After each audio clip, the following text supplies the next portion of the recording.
The third part is that which governs. Think thus: you are now old. Suffer not that noble part to be enslaved, or moved about by unsociable passions, without its own approbation. Repine no more at what now befalls you according to fate, nor dread what may befall you hereafter. Whatever the gods ordain is full of wise providence. What we ascribe to fortune happens not without a presiding nature, nor without a connection and intertexture with the things ordered by providence. Thence all things flow. Consider, too, the necessity of these events, and their utility to that whole universe of which you are a part.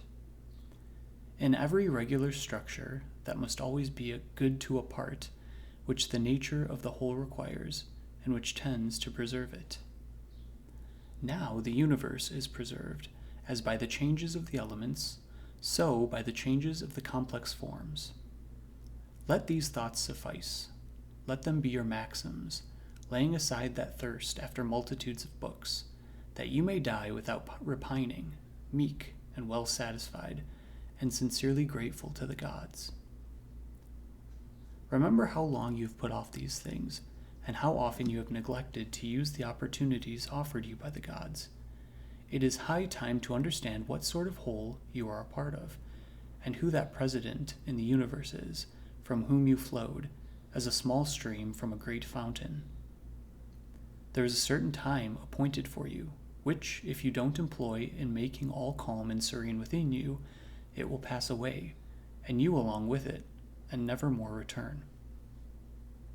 Let this be your steadfast purpose to act continually, in all affairs, as becomes a Roman, and a man, with true unaffected dignity, kindness of heart, freedom, and justice, and disentangle your soul from other solicitudes. You shall thus disentangle yourself if you perform each action as if it were your last, without temerity or any passionate aversion to what reason approves, without hypocrisy or selfishness, or fretting at what providence appoints. You see how few these maxims are, to which whoever adheres may live a prosperous and divine life. If a man observe these things, the gods require no more of him. Go on, O my soul, to affront and dishonor thyself. Yet a little while, and the time to honor thyself shall be gone. Each man's life is flying away, and thine is almost gone, before thou hast paid just honor to thyself, having hitherto made the happiness dependent on the minds and opinions of others. Let nothing which befalls thee from without distract thee, and take leisure to thyself, to learn something truly good. Wander no more to and fro, and guard also against this other wandering. For there are some too who trifle away their activity by wearying themselves in life, without having a settled scope or mark to which they may direct all their desires and all their projects.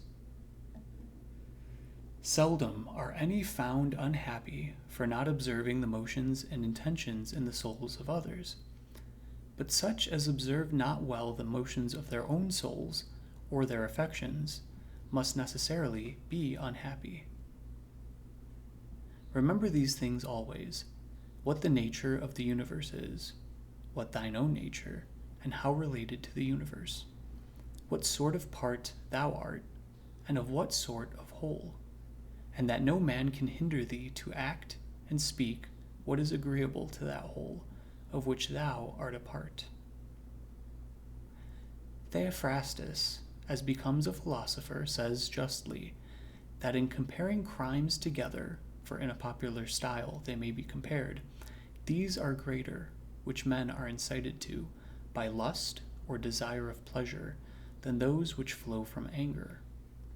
For the angry man seems to be turned from right reason by a sort of pain and contraction seizing him unawares.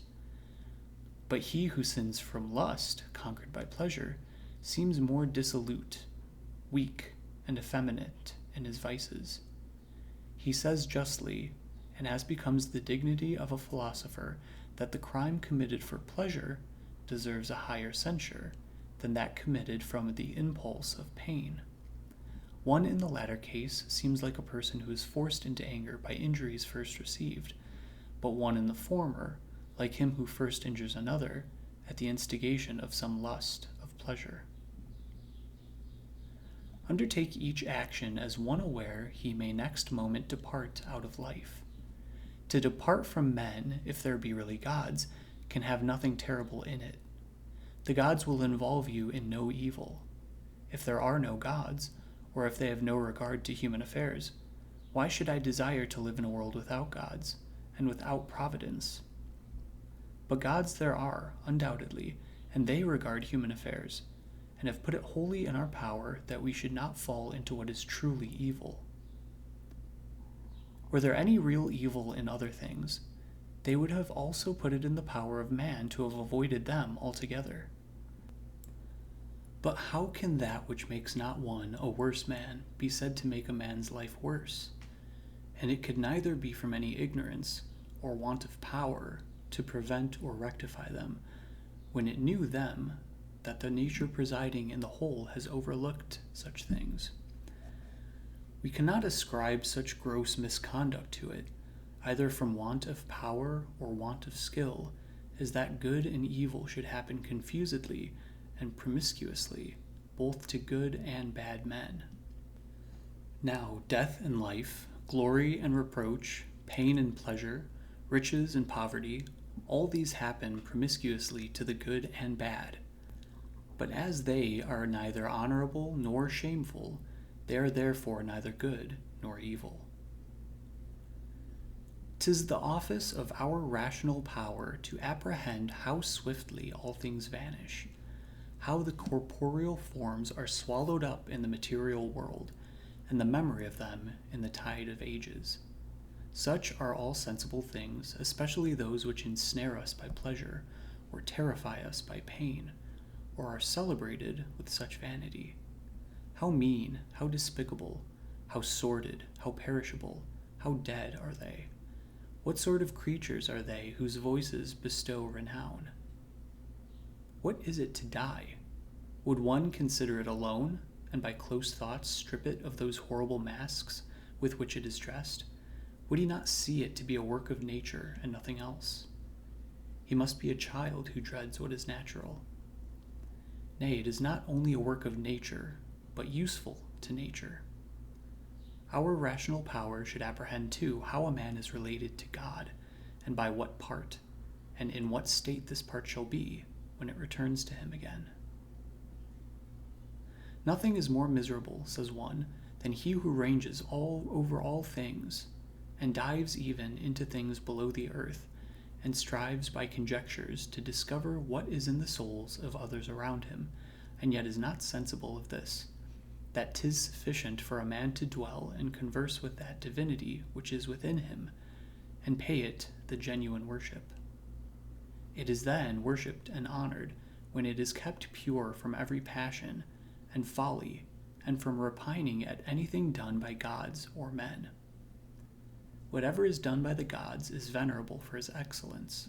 What flows from men we should entertain with love, since they are our kinsmen, or sometimes with pity, as proceeding from their ignorance of good and evil.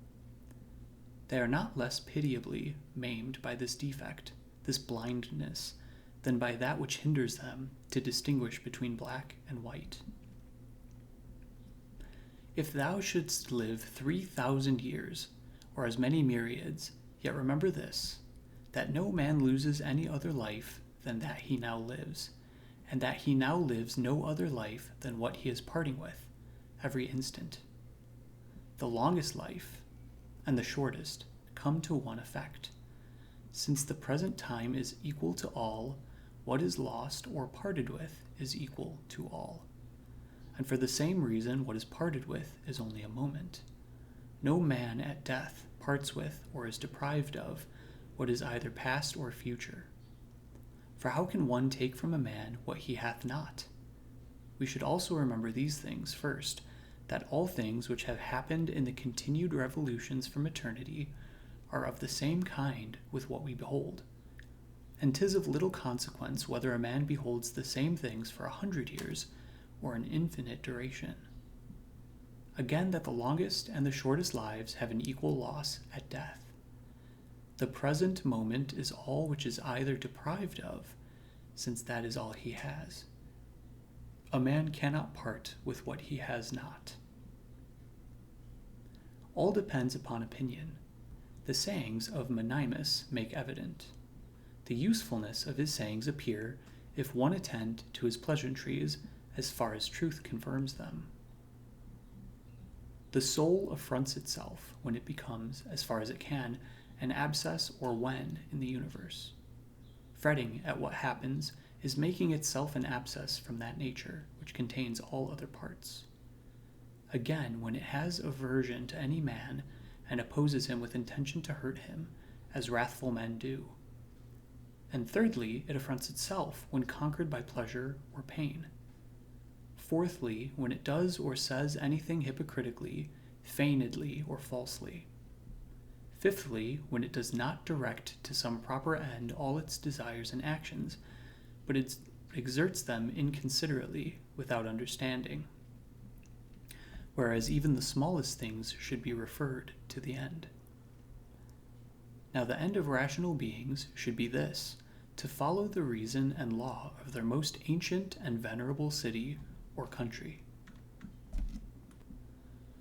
The duration of human life is a point, its substance perpetually flowing, the senses obscure, and the compound body tending to putrefaction. The soul is restless, fortune uncertain, and fame injudicious. To sum up all, the body, and all things related to it, are like a river. What belongs to the animal life is a dream and smoke. Like a warfare and a journey in a strange land, surviving fame is but oblivion. What is it then which can conduct us honorably out of life and accompany us in our future progress? Philosophy alone. And this consists in preserving the divinity within us free from all affronts and injuries, superior to pleasure and pain, doing nothing either inconsiderately or insincerely and hypocritically, independent on what others may do or not do, embracing cheerfully whatever befalls or is appointed, as coming from him from whom itself was derived, and above all, expecting death with calm satisfaction, as conceiving it to be only a dissolution of these elements, of which every animal is compounded. And if no harm befalls the elements when each is changed into the other, why should one suspect any harm in the changes and dissolution of them all? It is natural, and nothing natural can be evil.